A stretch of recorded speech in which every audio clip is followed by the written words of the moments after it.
दोस्तों, short hand वालों को हमेशा शॉर्ट हैंड लिखते समय ऐसे स्थान का चयन करना चाहिए जो कि एकदम से स्वच्छ एवं शांतिपूर्ण हो, जहाँ प्रकाश की पूरी व्यवस्था होनी चाहिए। उसी स्थान का चयन करना चाहिए, क्योंकि जब भी डिक्टेशन आप लिखते हैं तो अक्सर शोरगुल होने की वजह से डिक्टेशन बीच में छूट जाती है। तो ऐसी परेशानी आपको ना आए तो उसी स्थान का चयन करना चाहिए जहाँ एकदम शांतिपूर्ण माहौल हो, तो आप आसानी से अपनी डिक्टेशन को लिख सकते हैं और आपकी गलतियां आने की संभावना भी कम हो जाती हैं। दोस्तों, डिक्टेशन लिखते समय हमेशा दो अच्छी क्वालिटी की छिली हुई पेंसिल आपके पास होनी चाहिए। एक पेंसिल डिक्टेशन लिखने के समय आपके हाथ में होनी चाहिए और दूसरी पेंसिल हमेशा टेबल पर रखी होनी चाहिए।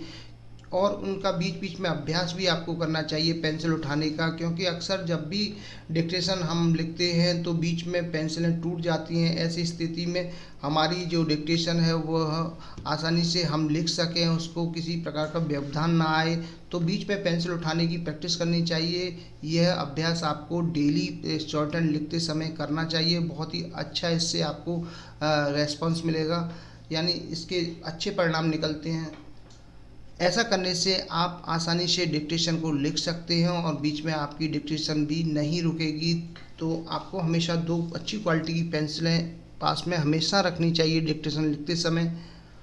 और दोस्तों, डिक्टेशन का अनुवाद हमेशा लिखकर ही करना चाहिए। कभी भी डिक्टेशन का अनुवाद बोलकर नहीं करना चाहिए, क्योंकि जब भी हम बोलकर डिक्टेशन को ट्रांसलेट करने की कोशिश करते हैं तो हमें अपनी गलतियों के बारे में जानकारी नहीं रहती। इसलिए हमेशा डिक्टेशन को ट्रांसलेट करते समय लिखकर ही करना चाहिए, कभी भी बोलकर ट्रांसलेट नहीं करना चाहिए।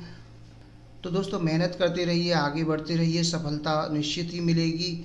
अभी मैं आपको एक 10 मिनट की डिक्टेशन बोलने जा रहा हूँ, जिसमें कुल 800 शब्द हैं और इसकी स्पीड है 80 शब्द प्रति मिनट। बहुत ही सेलेक्टेड एवं इम्पोर्टेंट मैटर मैं आपके लिए लेकर आया हूँ। तो उम्मीद करता हूँ आप डिक्टेशन लिखने के लिए तैयार होंगे। रेडी।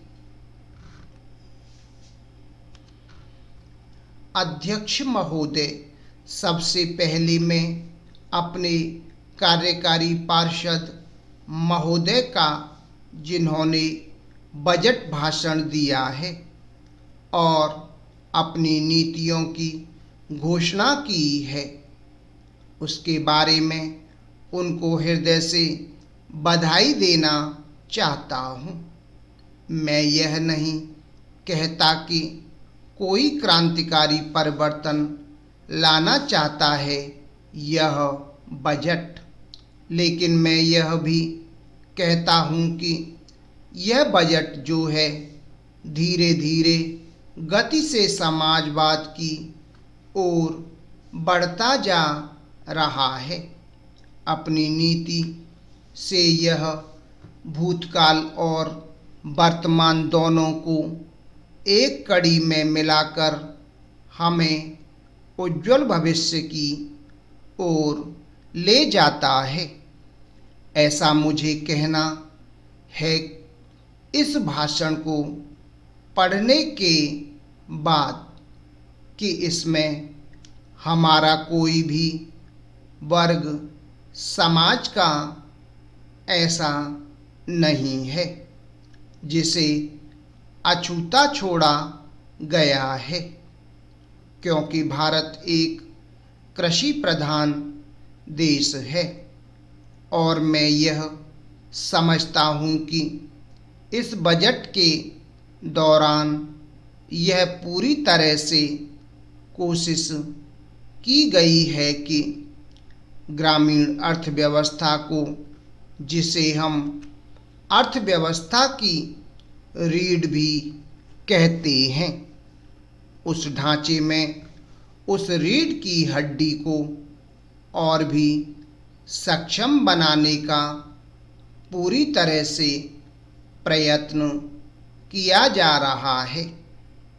हमारे ग्रामीण भाइयों के लिए जो प्रयास किया गया है इस बजट के अंदर, वह है उनको सिंचाई के लिए नहर, गांव में उनके लिए पक्की सड़कें, जिससे उनके खेत और घर दिल्ली के साथ जोड़ने की कोशिश की गई है। जितनी भी इस बजट में व्यवस्था की गई है उससे ग्रामीण भाइयों को बड़ी भारी सहायता मिलेगी।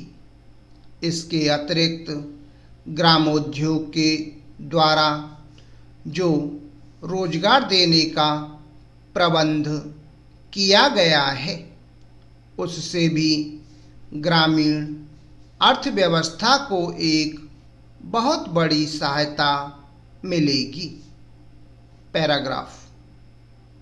महोदय, मैं उनका ध्यान इस ओर दिलाना चाहता हूँ कि जहाँ तक शिक्षा का संबंध है, इस बजट में कोई विशेष प्रावधान नहीं किया गया है।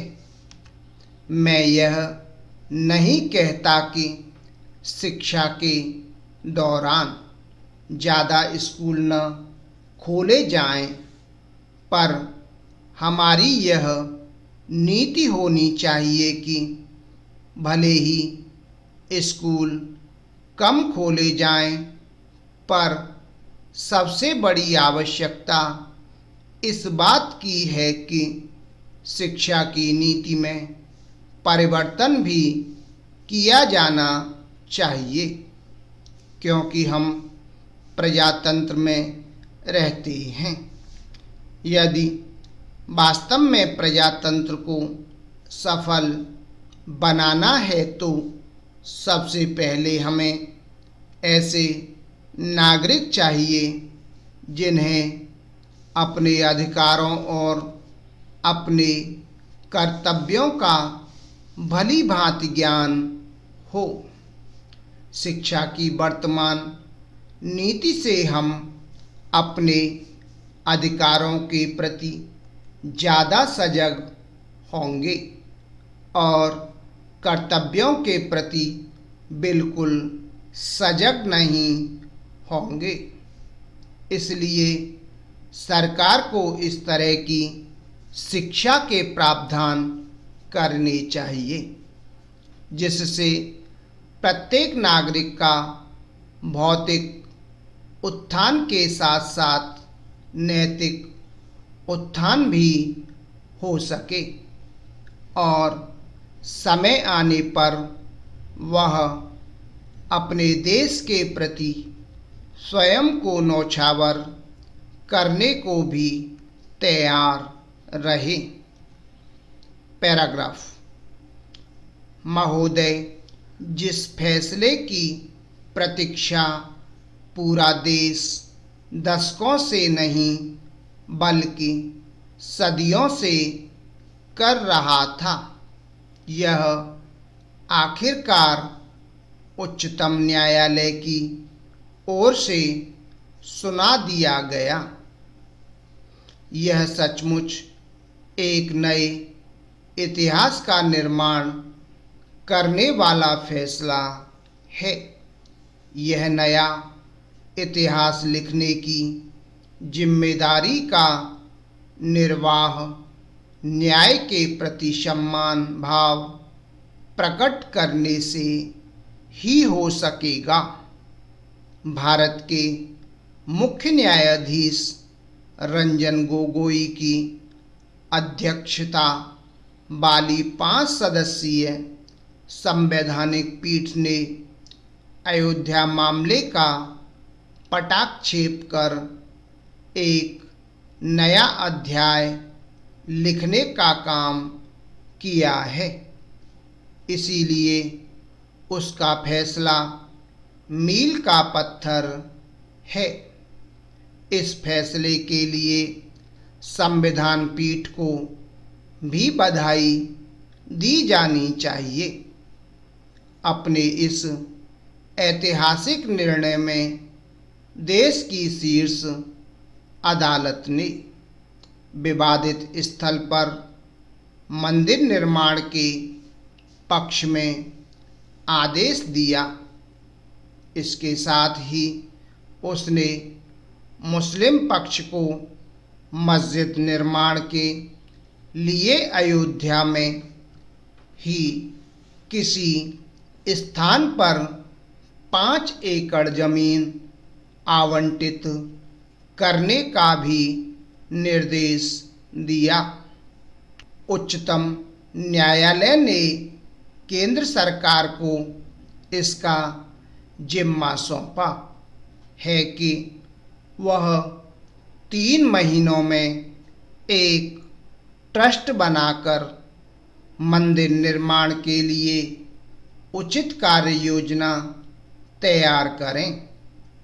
इस निर्णय ने हिंदू समाज की आशा पूरी कर उसे उत्साहित किया है, लेकिन उसे उत्साह के स्थान पर संतोष भाव प्रदर्शित करना चाहिए। उसे सामाजिक सद्भाव की न केवल चिंता करनी होगी, बल्कि उसे हर हाल में बनाए रखना होगा। उत्साह या असहमति के चलते ऐसा कोई कदम नहीं उठाया जाना चाहिए जिससे देश का माहौल बिगड़े। वास्तव में यह सभी का दायित्व है कि वह इस बात को सुनिश्चित करें कि देश का सामाजिक ताना बाना सुरक्षित रहे। यह इसलिए सुनिश्चित किया जाना चाहिए क्योंकि राम सबके हैं और सबका कल्याण ही उनके जीवन का ध्येय था। इसी के लिए वह जाने जाते थे और इसीलिए सबके मन में बसे थे। पैराग्राफ। महोदय, सदियों पुराना अयोध्या विवाद समय के साथ हिंदुओं और मुसलमानों के बीच विवाद के रूप में तब्दील हो गया और उससे सामाजिक सद्भाव को क्षति पहुंची। विडंबना यह रही कि उन्होंने इस विवाद को आपसी बातचीत और सहमति से सुलझाने की कोशिश ईमानदारी से नहीं की। वास्तव में इसीलिए यह विवाद लंबे समय तक उलझा रहा। वर्ष 1992 में विवादित ढांचे के ध्वंस के बाद इस विवाद को नए सिरे से सुलझाने की कोशिश शुरू हुई, लेकिन वह भी सही तरह से आगे नहीं बढ़ सकी। निसंदेह अयोध्या के विवादित ढांचे को जिस तरह गिराया गया वह ठीक नहीं था। इस ध्वंस से मुसलमान आक्रोशित हुए। यह आक्रोश इसलिए उपजा क्योंकि मुस्लिम समाज को यह बताकर गुमराह किया गया कि बाबरी मस्जिद राम मंदिर की जगह नहीं बनाई गई थी। Full stop. दोस्तों, ये थी हमारी 80 शब्द प्रति मिनट से 10 मिनट की डिक्टेशन। उम्मीद करता हूँ आपको हमारा वीडियो पसंद आया होगा। इसी प्रकार से मैं आपके लिए और भी अच्छे अच्छे वीडियो लेकर आता रहूँगा। तब तक के लिए जय हिंद, जय भारत।